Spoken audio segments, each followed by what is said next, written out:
Hello everyone, welcome to today's live IELTS class. My name is Adrian and I'm broadcasting to you from Budapest, Hungary.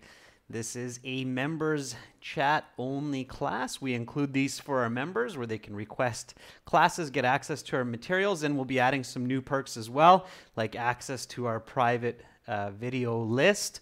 You will notice that many of the videos on our channel recently have been retired to either our websites or our private video list. As usual, our materials do come from our websites, aehelp.com for academic IELTS.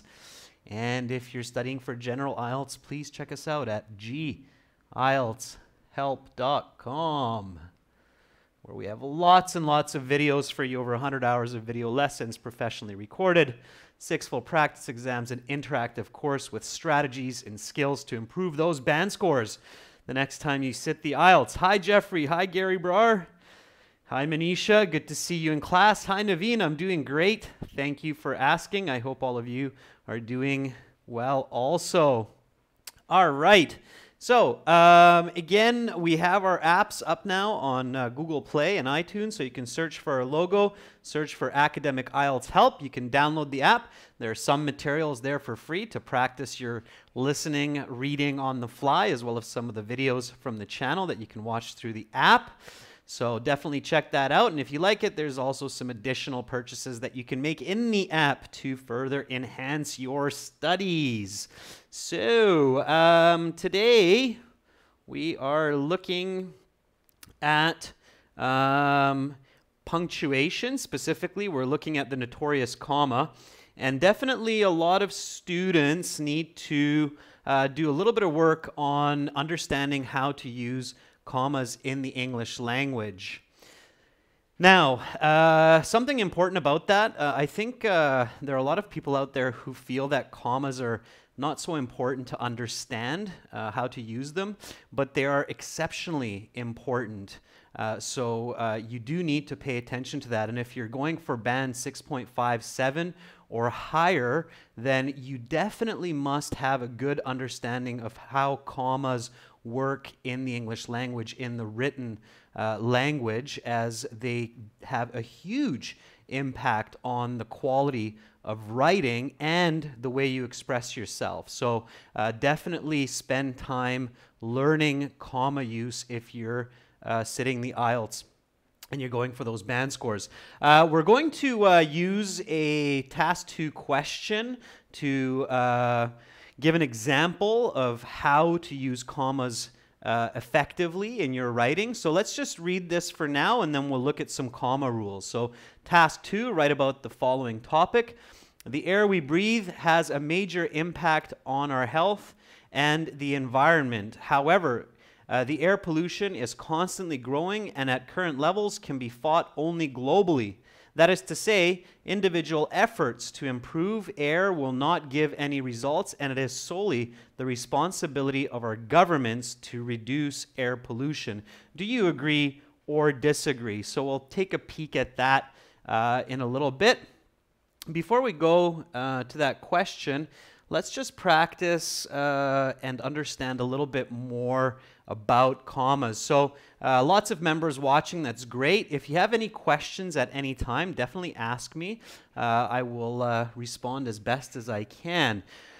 So point number 1, there's basically 12 to 13 reasons why we use commas and how we use commas in the English language. Some of these reasons are much more common than other reasons, so definitely be familiar with the common reasons first. Today we're going to look at 6 of the reasons. Some of these are the most common reasons, and then we'll look at the other 6 ways to use commas in next week's class on Thursday. So we'll look at all 12 eventually here, but let's start with these 6, okay? So the first one is use a comma to separate items in a list. Now this is one that's probably most familiar to students. Students tend to learn this one quite early. So when we're creating a list of points, we use commas. Now that list of points can be nouns like this, or they can be adjective nouns together. So here's an example. That girl is obsessed with commas, semicolons, and dashes. Now notice here that you have a comma after commas. You have a comma after semicolons before the and in this list.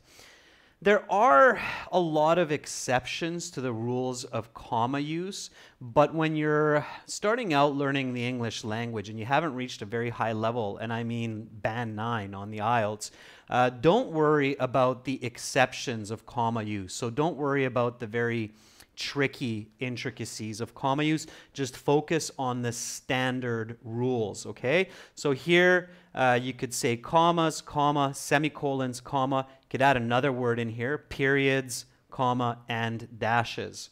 All right, so here we're separating these points with these commas. I think that's clear for most people. It's the most common way of, or not the most common way, but it's the most understood way of using commas in the English language. So I'm not going to spend too much time with that one. Okay, here is one that's very common, very important. Some students understand it, many don't. This one you absolutely have to know for IELTS Task 1 and Task 2. So when you're using a comma, you often do that to join what's called independent clauses. Does anybody know what an independent clause is? So what is an independent clause? I think sometimes students get confused because of these very technical terms of English literature. But an independent clause can be explained in a more simple way. Does anybody know what an independent clause is? And of course, I'm asking the members here. So don't just say a principal clause, Manisha. Try to give it to me even in a more simple sentence. Hint, hint. So what's an independent clause? Very good, Jeffrey. Yeah, absolutely. So Jeffrey's saying, well, an independent clause is basically a subject, a verb, and an object. So another way to say that is it's basically a full sentence. Okay, so subject plus verb plus object. That's the most basic structure of an English sentence. It's considered a full sentence. And of course, to make your writing more fluid and more connected, you can take simple sentences and put them together into compound and complex sentences. So you're joining these independent clauses. So it's a group of words that stand alone, subject, verb, object, in a sentence, okay? And commonly, you join these with what we call coordinating conjunctions. So, and, but, or, nor, for, so, and yet. All right? So, when you join two full sentences together, you need to use a comma before the coordinating conjunction. So, here you have an independent clause. I really like using commas. Okay? Then you have another independent clause. I really like using proper grammar. Now, this is how small children will speak in the beginning when they're learning the English language. And as we develop our language, we tend to join these kinds of elements together in one sentence. They should be related to each other. Okay, so they shouldn't be long, different ideas. Then it doesn't work all that well. And here you see the combination. So it's in italics, the example. And you can see here, I really like using commas, comma, and I really like using proper grammar. Notice how here the person repeats, I really like. You could just say, and I like. You don't really need to put that second really in there. It's a little bit redundant. What's important here, and I've seen a lot of students make mistakes with this as well, when you use a comma, okay, there's no space after the last letter of this word, okay? So you have this word, You have this letter, and then you have a comma, and then you have one space after. I've seen students do all kinds of different things where they leave a space after the last letter and put the comma before the next one, or they put a space on both sides of the comma. Please don't do that. It does matter. It is a mistake. So make sure that your spacing is correct around the comma. To a native English speaker, it looks very strange when that's not properly written, okay? So know the spacing of commas correctly. The comma comes right after the last letter of the previous word, and there's a space after. Gary Brar has just given us a mnemonics device. He says, coordinating conjunctions, and same with Manisha, can be remembered as fanboys. That's right. F is for, A is and, N is nor, B is but, O is or, Y is yet, and S is so. Fanboys. That's all of the coordinating conjunctions. Remember them. Now, this is a full sentence. This is a full sentence. Okay? If the second half is not a full sentence, so if it's missing the subject like I, you do not use a comma. Okay, that's important to remember. So it's just as important to know when not to use a comma as it is to know when to use a comma. A comma is a half break compared to a period, which is a full break. So when somebody's reading, that comma, just like as in music, it shows a time of a pause, okay, like a quarter second or a half second pause. A period is double the length. If this sentence were, I really like using commas and proper grammar, so you could write it that way. This is a little bit redundant. So this part here, in this case, can modify this information as well. Then in this sentence, you would take out this comma. So in this case, you would just read it as, I really like using commas and proper grammar. There's no pause in the reading if you don't have the subject and the verb here, okay? So make sure that they're two complete independent clauses when you're using that comma. All right. Is that clear? Are there any questions with that? If not, let's move on to the next very important point. Clear so far? All right, Jeffrey says that's clear. So commas in a big way are, of course, the guide for the reader about the enunciation, the rhythm, the intonation of what is being read, okay? Number 3 is also a very important one. So far 1, 2, and 3 are definitely important comma rules. You need to know them if you want to get a high IELTS band score, okay? You absolutely must know these. The third way that we use a comma is to join what's called a dependent clause. Okay? Anybody know what a dependent clause is? So obviously one is independent. It means it can stand by itself. The dependent clause, then the opposite, meaning that it is not able to stand on its own. So it's not a sentence by itself. It's considered a sentence fragment or a piece of a sentence. What is a typical dependent clause? So here you can see the description behind me. It depends on another piece of information or another part of the sentence to become a full sentence. Okay? And with dependent clauses, you definitely have to be careful not to overuse commas. All right? And there is something interesting here at the end. If the dependent clause follows an independent clause, no comma is needed. Put it away, okay? So, anybody know what a dependent clause is, or what is a comma? Can you give me an example of a dependent clause? So Jeffrey says it could be an adjective clause, maybe. Yeah, potentially, Jeffrey. It's a little bit different here. A dependent clause is something that's using a subordinating conjunction, okay? So in all these cases, it's going to use a subordinating conjunction. Here's a couple of examples, and I'll explain this a little bit more clearly. So here's one example. please leave the bar if you're going to use improper grammar. All right, so here you notice that there's no commas. All right, the reason why there's no commas here is the independent clause is first and the dependent clause is second. Okay, this is very important. So the independent clause here is this part. Okay, so please leave the bar. Please leave the bar is independent. It can stand by itself. So this is called the independent clause. Okay, and as you can imagine, you can just simply say that to somebody and it makes sense. So if you said to someone, please leave the bar, they know what you just asked them. They may say, nope, I'm going to stay for another drink. Or they may say, sure, I've had enough, I'll stumble home. And away they go.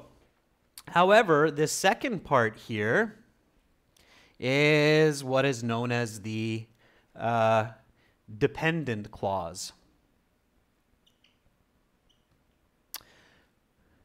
Another way, by the way, so to make things more confusing for English students, and that's not just international students, that's also native-born English students, is because of the many, many years of teaching English, different people have called these by different names, so that can sometimes confuse people.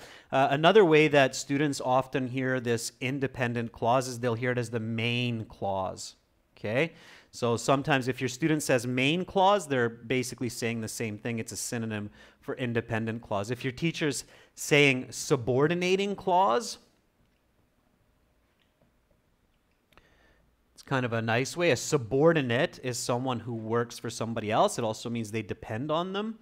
So a subordinating clause is again synonymous with dependent clause. So it's again the same meaning. So don't get confused, okay? It's just different ways of calling these parts of grammar. Now, a dependent clause just by itself does not make sense. So if I say to somebody, if you're going to use improper grammar, and then I stop there, then they'll probably look at me with big bright eyes going, yeah, and what do you want to say? Because on its own, this clearly doesn't make any sense. So that's why it's the dependent clause. Now notice that here the independent clause is first and the dependent clause is second. So there's no comma here. Okay, there's absolutely no comma between these two elements. Okay. However, the language, English is a beautiful language, and it allows you to rotate these two elements of the sentence. So it allows you to move this part of the sentence to the beginning and move the independent part to the end, okay? So here is that example below, okay? Notice that here we have the dependent clause or the subordinating clause first. Of course, now we have that very important comma following that dependent clause. And then you have the independent or main clause at the end of the sentence. So now it reads as, if you're going to use improper grammar, please leave the bar. Okay, so a couple of questions to the members here, because this is kind of exciting and interesting. As interesting and as exciting as grammar can be. But if you're into writing and literature, it certainly is an important point. Notice here, what's the subordinating conjunction? The subordinating conjunction is if. Okay? So if here is the subordinating conjunction. Let's see who are the savvy students here. What kind of a subordinating conjunction is if? So there are 4 groups of subordinating conjunctions. This belongs to one of those 4 groups, and it is probably chief within that group. It's the most common one. So what kind of a subordinating conjunction is if? It's not time, Gary Brar, but nice try. Naveen says it's a condition. Absolutely. Yeah, it's a condition, right? If this, then that, just like in computer science or computer programming. So if you have this condition, so if this situation is present, then this happens. Good for you, Naveen. Good for you, Manisha. So if is what's called a subordinating conjunction of condition, okay? So it says if there's this condition, then this needs to happen, all right? If you're into computers and computer programming, this is also very important to know because there's a huge parallel between literature and programming languages, of course. All right, so here we have this at the beginning, and here we have this kind of in the middle. In this case, we use a comma. Now, second really interesting question for you. Why do this? So why do you think language has developed in this way, where in today's world, we can either state it this way or this way? So why have these two options? What's the logic? What's the utility? What's the use of having the ability to express the idea like this or like this? Is it just to make you angry, Manisha? Or to make you frustrated? I don't think so. They're not out to get you, although sometimes we feel like it with grammar. I certainly do. And by the way, the book of grammar in English is about that thick. The book of exceptions to grammar in English is about that thick, but don't worry about that for now. That's if you're into linguistics and really want to dig deep. Here, we're just focusing on getting a great score on IELTS, getting a nice high band score. So, Manisha, you're kind of right. It's flexibility. Jeffrey says it makes it sound more polite. Yeah, it's not bad. The answer here, the correct answer of why you can do this is to emphasize information the way that you want. Okay? Now, if you're a good writer, you are in control of this idea and you can use it well. Okay? So, the number one reason that you can rotate this information, the dependent and the independent clause, is to change the emphasis in the sentence. Does everybody know what the word emphasis means? So you can switch the dependent and independent clause around to change the emphasis of the information. Okay? Kind of stress, but not the auditory or the volume-wise stress here, but more the stress of the information, Jeffrey. So, in the first sentence, please leave the bar if you're going to use improper grammar. What's being emphasized more? So what's being emphasized more in the first sentence? Is it stop using improper grammar, or is it please leave the bar? In the first example here, where the independent clause is first and there's no comma, what's being emphasized? The first part or the second part?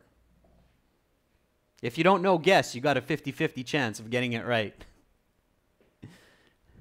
And then, of course, you'll realize that in the second one, it's kind of the opposite. Manisha, good try, but in this case, you lost the game of heads and tails.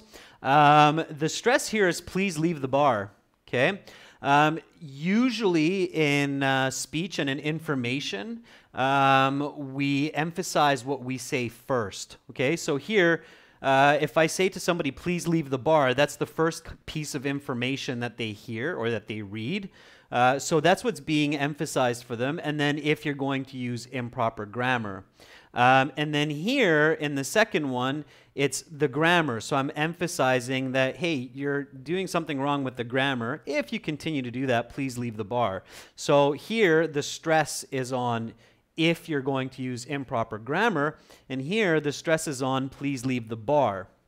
So the first part of the sentence, usually carries more of the emphasis, the importance, than the second part of the sentence. So beyond flexibility here, it's giving the writer the control over the sentence. So when you're writing task 2 or task 1 in IELTS and you're practicing at home, it's a really good idea to review your essay and check to see if the complex sentences like these ones are in the order that you want to have them.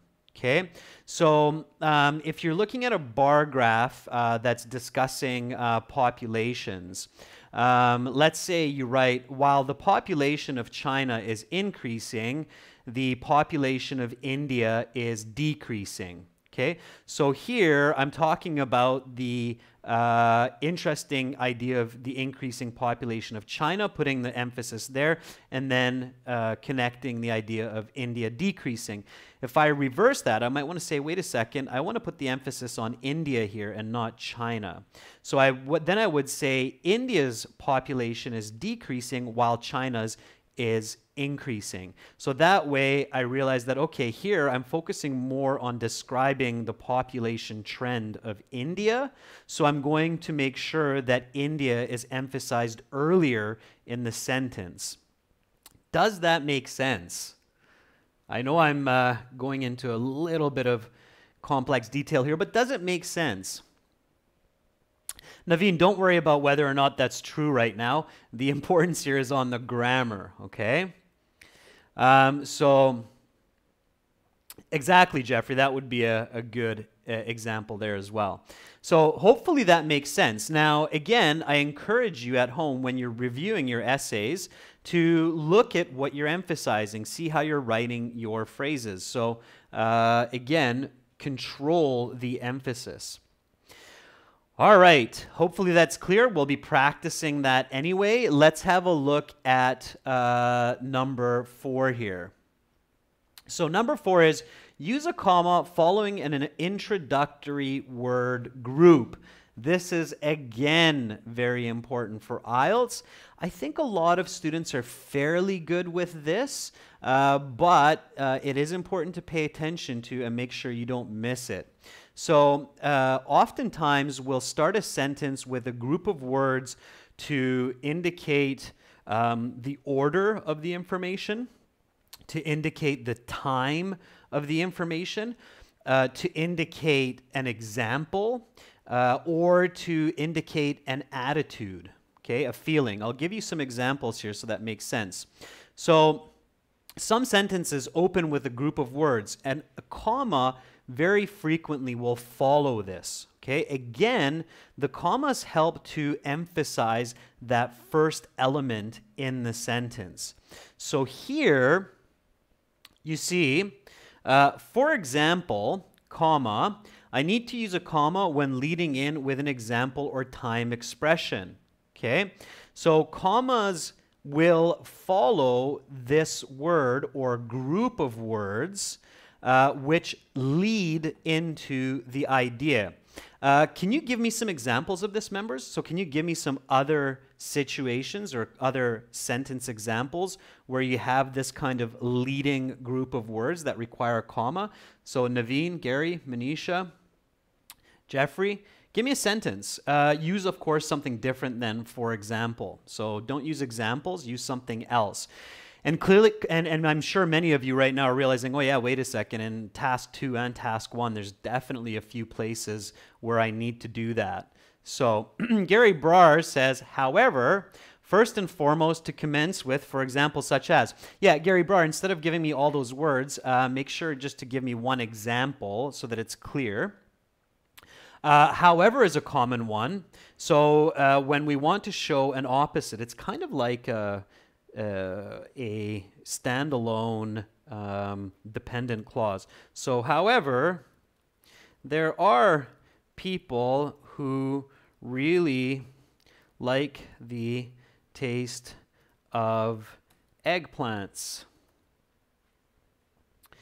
I, for one, am not one of these people. Okay? So notice here, this sentence, it starts with however. However is exclaiming my attitude towards this. So it's saying there's an opposite here. Okay. So however can be used not just as showing opposite in a subordinating conjunction, but it can start a sentence. Okay.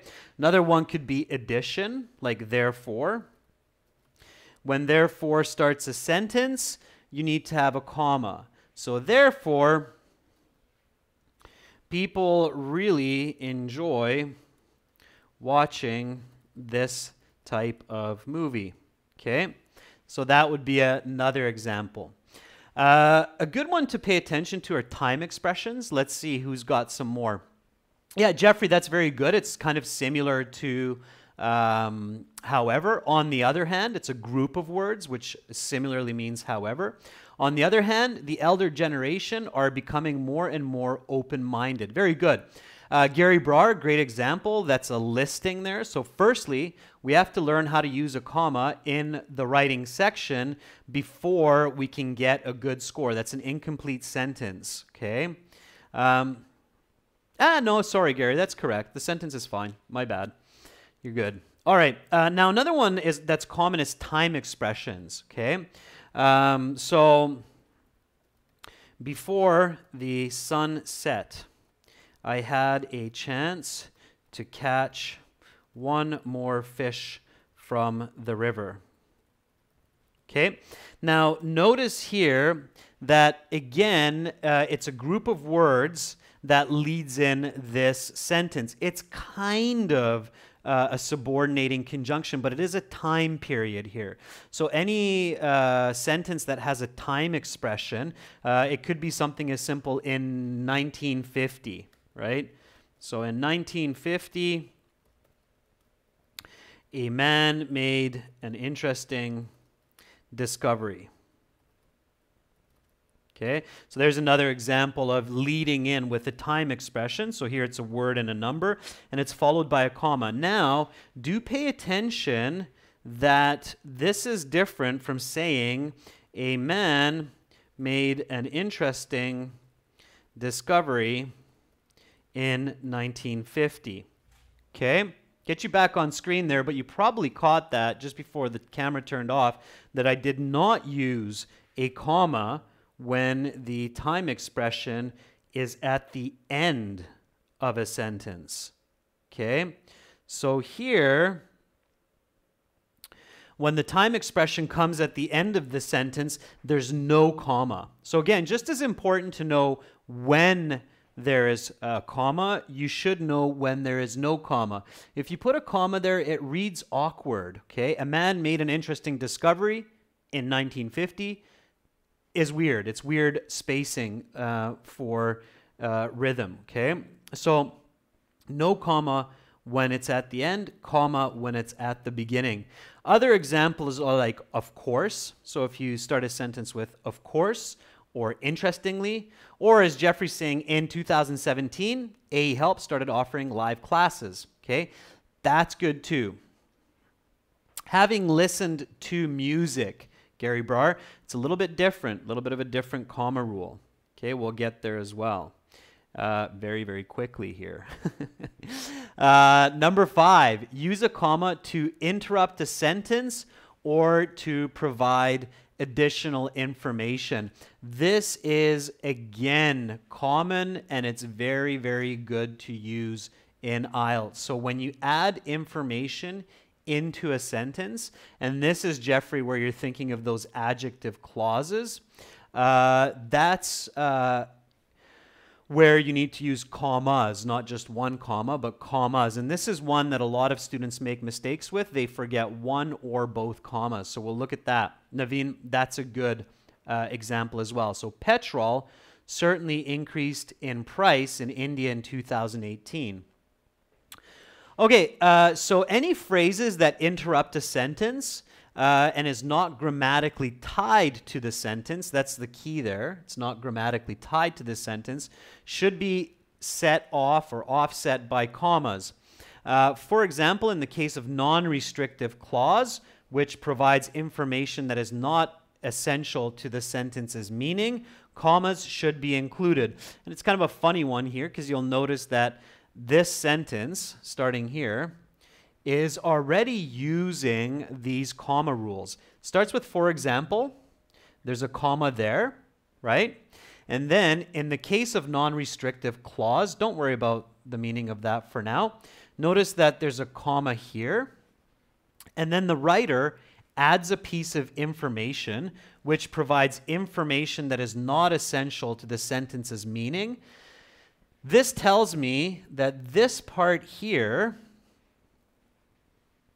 is relating to this part, but is not absolutely important for the sentence to be understood. However, it is valuable for the reader to get a better or more clear understanding. I'll show you a couple of simple examples here in a second. So this is when you can throw in commas to the left and the right. Okay, so notice that there's a comma here and there's a comma here. So there's a comma after this additive information or this additive clause. This will definitely be useful in your IELTS, and it will help to improve your IELTS band score, okay? Creating sentences that are more descriptive, especially when you're including quantitative information, so numbers and visual information or sensory information that gives more description to what you are expressing, okay? So here, you see a more simple example. The man I told you about who used too many commas, so this information gives me a better idea of this man, okay? So the man I told you about, comma, who used too many commas, this guy here, was arrested by the grammar police, all right? So this type of additive information is very, very useful. Okay, it's maybe understood and not necessary. So if I take this out, it still makes sense. The man I told you about was arrested by the grammar police. That makes sense. That's a good sentence. But to make the information more clear for my reader, I decide to add this in. All right. Members, try a sentence like that. So give me an example sentence that uses two commas to create additive information. A little bit more challenging, but very, very useful. So Jeffrey says, Armstrong, who loved broccoli a lot, was the first human to set foot on the moon. Very good, Jeffrey. Neil Armstrong. So Neil Armstrong, comma, who loved broccoli a lot, was the first human to set foot on the moon. Why are you telling me about broccoli? Well, maybe you want to express that broccoli is good for us if we want to achieve our goals and dreams or accomplish something great in life. It has some relevance, of course, to the information that you're giving me in your essay. So you add in that piece of information, and it's beautiful. And guess what? Your IELTS band score is definitely creeping higher and higher when you do that. Okay, Manisha says, Muniba Mazara, who is a disabled person or who is disabled, okay, take out the Manisha, has become a famous painter. Absolutely, because knowing that Muniba is disabled makes the idea that much more incredible that they've become a famous painter. So very good. I'll give you an example sentence here that includes this quantitative information.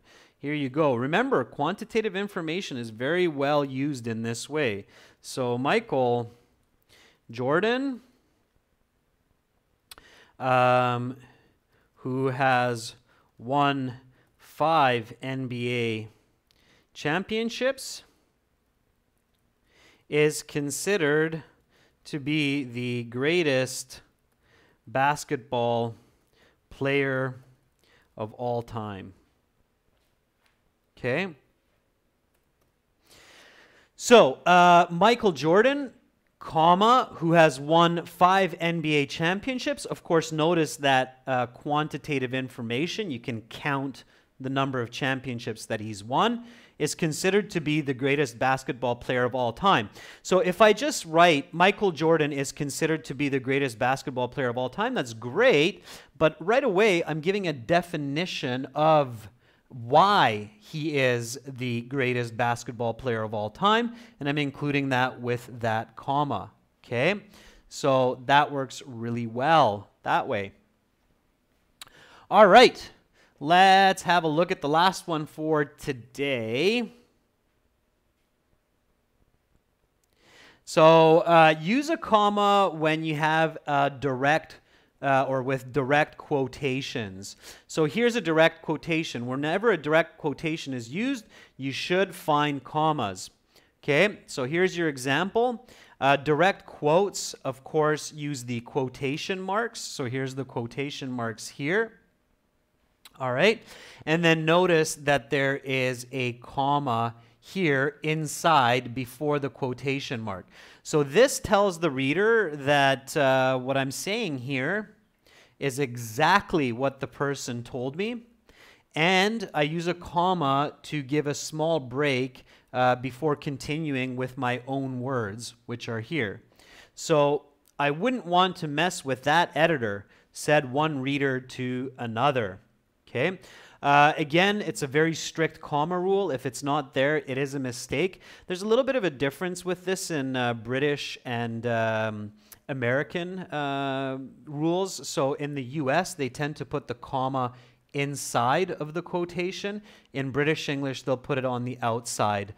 Choose one or the other. Just make sure that you're consistent. So if you have more than one direct quotation in your writing, then make sure that if you chose the British way or the Canadian way, then it's on the outside of the quotation marks. And if you chose the American way, then it's on the inside. Don't switch them up. Naveen, this is not indirect speech, it's direct speech, okay? So it's a direct quotation. If you have indirect speech, then you do not use the comma or the quotation mark in this way. So I'm not going to get into that right now, but you definitely need to pay attention to that. In academic IELTS, you don't really need direct quotations. It's not too important. If you're doing general IELTS for task 2 in general IELTS, you definitely might want to put a couple of direct quotations in there correctly to improve your band score. General IELTS task 2 often will require a situational essay, and that can include quotations. In the academic IELTS, not so much, so you don't have to worry about that too much, okay? All right, so let's go back now to the original question, having gone through those comma rules, and let's write an introduction for this question. And then, of course, let's apply some nice sentence structure and some good comma use to write our intro. So let's review the question again, the task 2 question, and then if you miss the question or forget what it is, you can always check it in the stream description. I put it there as well. So write about the following topic. Again, the air we breathe is a major impact on our health and the environment. However, air pollution is constantly growing and at current levels can be fought only globally.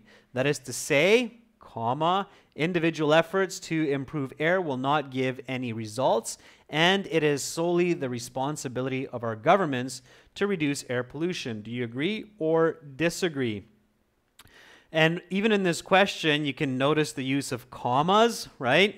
Here's that leading expression, so you have a comma there. That is to say, here's a comma for that indirect clause. There's no quotations. Individual efforts to improve air quality will not give any results.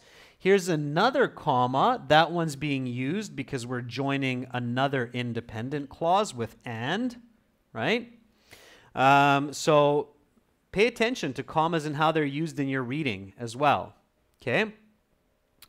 All right, and then do you agree or disagree? I'm not going to go through the steps of planning right now because I'm hoping that you can do it on your own from previous classes. So for right now, members, let's just focus on giving a nice response to this, okay? First things first, a hook. For a hook, I definitely suggest keeping it simple. Don't use complex sentences for the hook. Keep it a simple sentence. Avoid having to use commas in your hook. Just try to keep it clean, quick, and interesting. And then we'll go on to the rest. So what's a good hook for this question? Of course, you should have realized that the topic here is air quality. Okay? So, or clean air. All right? So give me a nice hook. And for a lot of the students that are watching right now, a hook is important in IELTS, not just for your reader, but for yourself also, so that you know you've identified the right topic and you get yourself focused on the essay. So go ahead, members, give me a good hook for this question.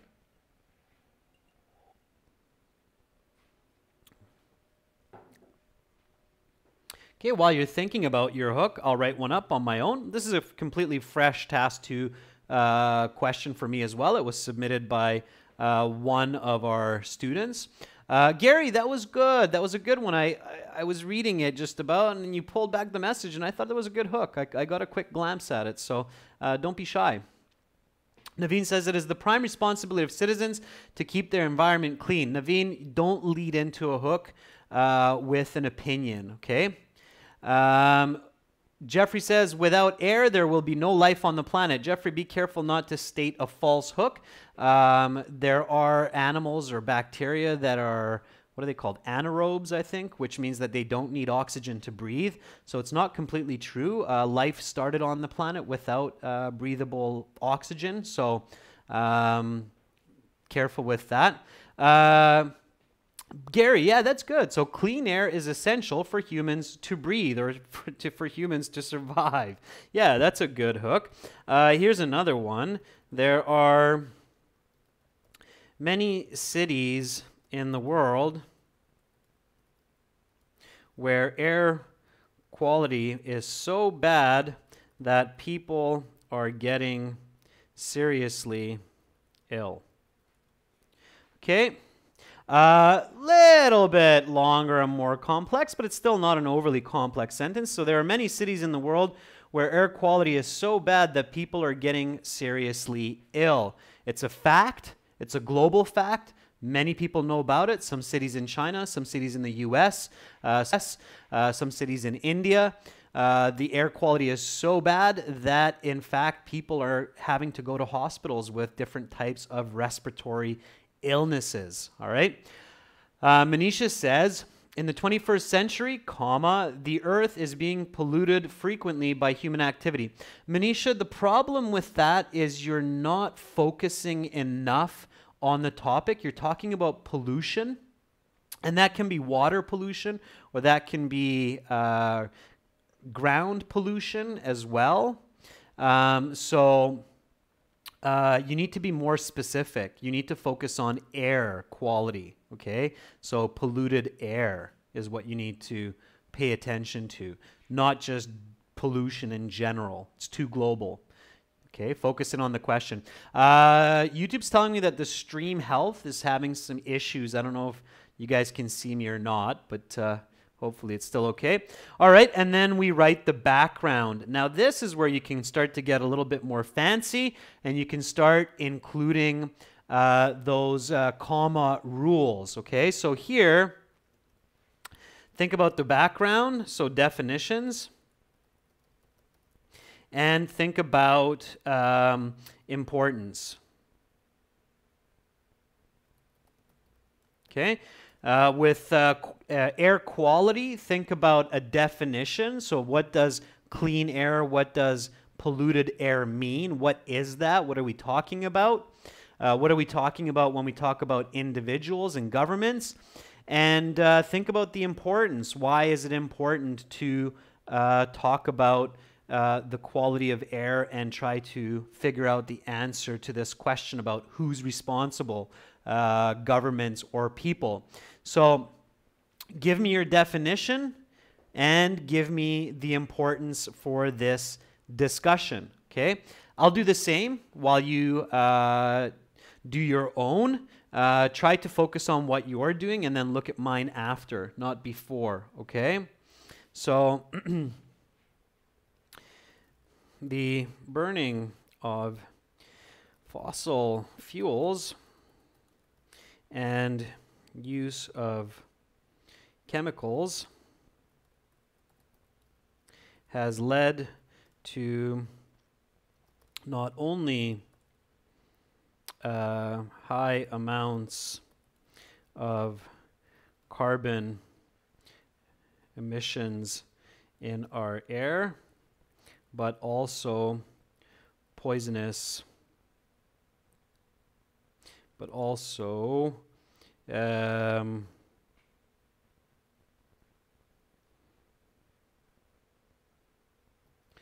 difficulties in breathing. Okay, so that's kind of a definition for me. The burning of fossil fuels and the use of chemicals has led to not only high amounts of carbon emissions in our air, but also difficulties in breathing. Notice how I don't have any commas in there. They're not needed. So overuse of commas is not good either.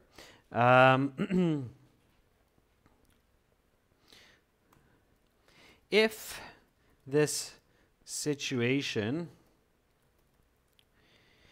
continues to worsen, the life of future human generations is in grave danger. Okay, so here now I've definitely used a comma. I'm starting this sentence with that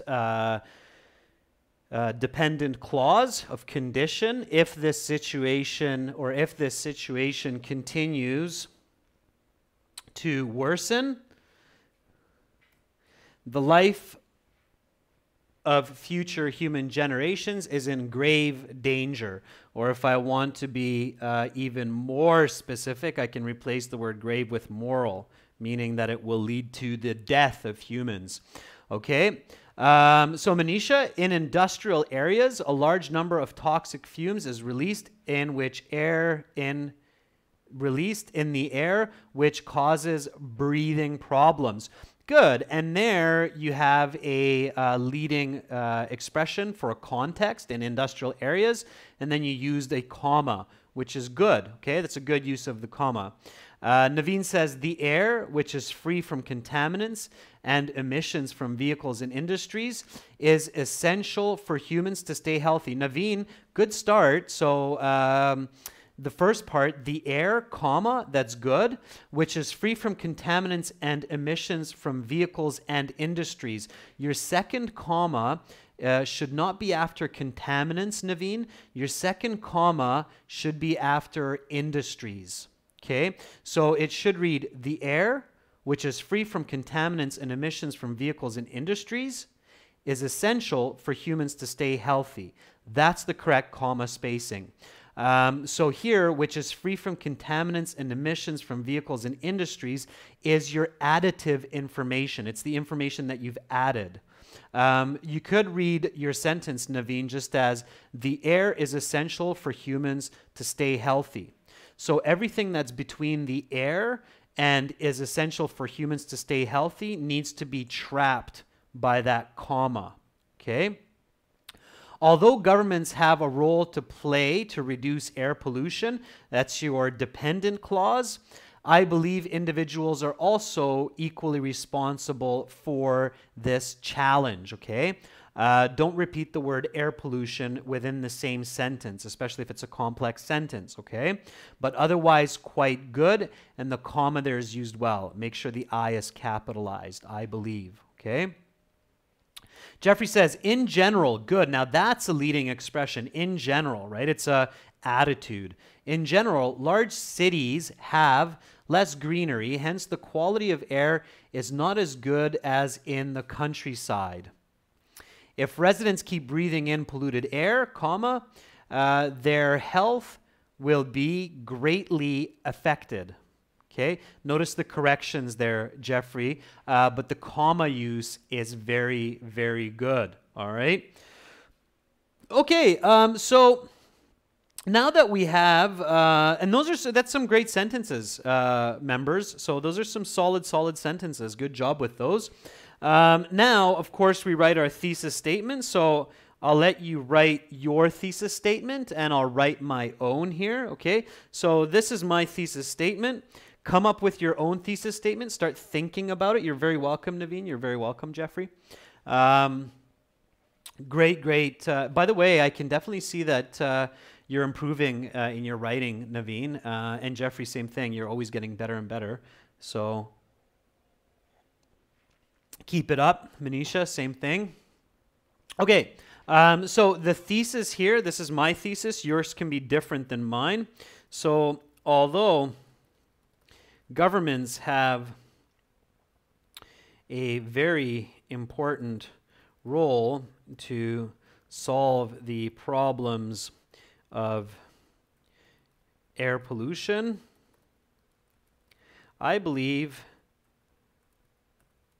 that individuals also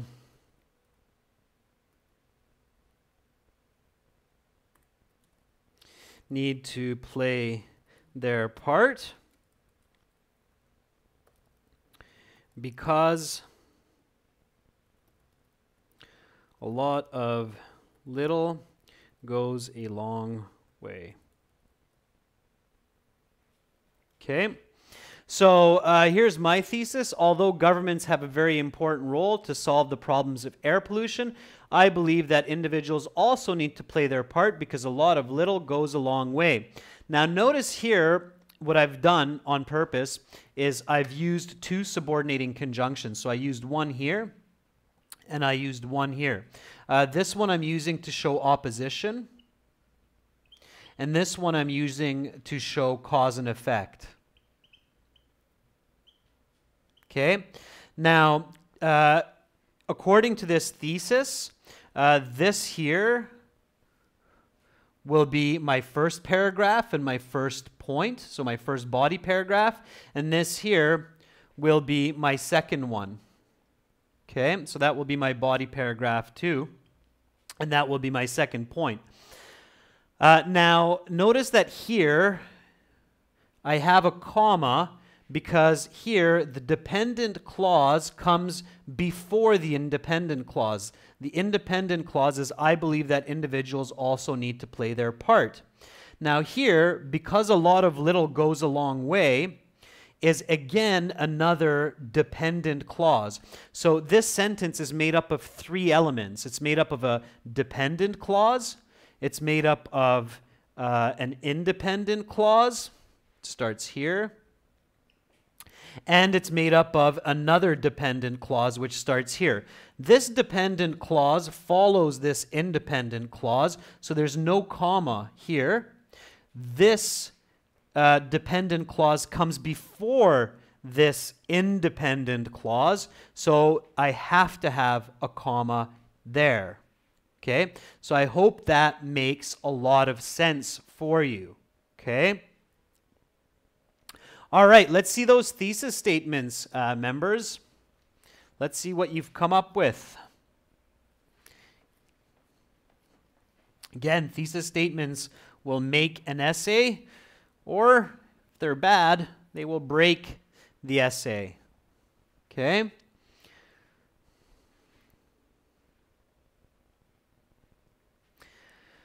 So that'll be it for the lesson. I'm just waiting for your thesis statements, members. And for everybody that's watching the lesson or that's watching this lesson later out of the recording, I challenge you to write this task too. Send it to me. for marking. I'll let you know what you would get on the IELTS. My email address is adrian@aehelp.com, so you can send it to me there.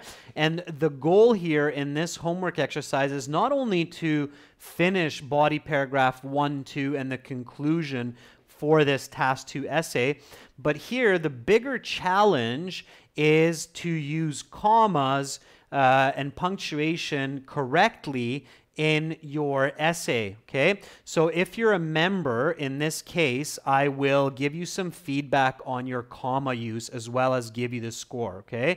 I can't do it for everybody, just don't have enough time in the day, but for the members, I'll be able to give you at least some feedback, especially if you're making mistakes. If you're using your commas really well, I'll just say, hey, great comma use, no mistakes. But if you've made mistakes with the way that you used your commas, then I will correct that for you, and I'll let you know why it's a mistake and how you need to fix it. So please send me this homework either as a Word document or embedded into the email. Please do not send it to me as a picture with your phone, okay? Because I can't edit a picture, a JPEG, obviously. So send it to me as a proper computer text, Word document, or email text, and then I can identify whether or not you're using your commas effectively, okay? Naveen, up to you. You can write body paragraph 1 about the government's role and body paragraph 2 about the individual's role. Absolutely. So you can say, I agree that governments need to step up, but I also believe that humans or individuals need to play a role as well. Yeah, so you can say that. Or you can take a different approach and say that I disagree with this statement. And by the way, that was a good point. It would probably be a better thesis to say, you could do it like this as well.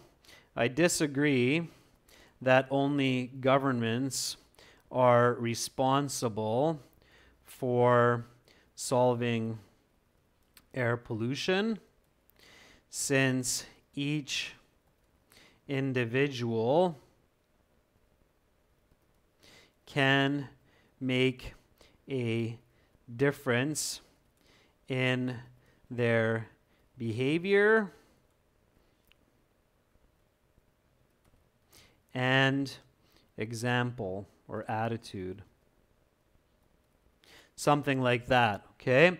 And then write one sentence about attitude and one write one body paragraph about attitude and write one about behavior. That was a good point, Naveen, because the question is saying, do you agree or disagree? So in this case, it's a better thesis to say, I disagree that only governments are responsible for air pollution, and then state that you believe that humans are also, individual humans are responsible for 2 specific reasons, okay?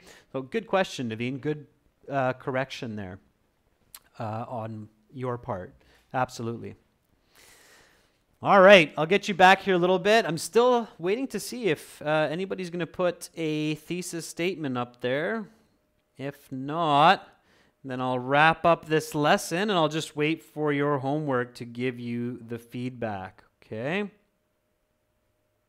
Yeah, Naveen, good point. Always pay close attention to the question that the task 2 is asking you. In this case, it's an agree or disagree question. So although it is a prominent duty of governments to solve environmental challenges, I strongly believe that individuals also need to put in their efforts to safeguard the air we breathe. Yeah, absolutely, Manisha. You can go with that one. So take that, write your body paragraph 1, write your body paragraph 2. You're good to go, okay? All right, so members, thank you so much for watching this class. I hope you learned a bit about comma use, or at least got a good refresher. I look forward to receiving your homework on this one and giving you some feedback. Keep up the good work.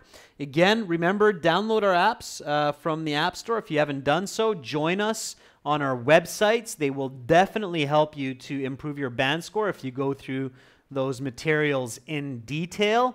I will see all of you on Wednesday, which is the 26th of the month, for, I believe, let me see what the schedule says. It will be a class on reading strategies, some new reading strategies for you. So I'll catch all of you on Wednesday. Have an awesome rest of your day. Have a good restful sleep if it's late in your country and you're getting ready for bed. Thank you so much for tuning in. Bye for now, and I'll catch you in a couple of days.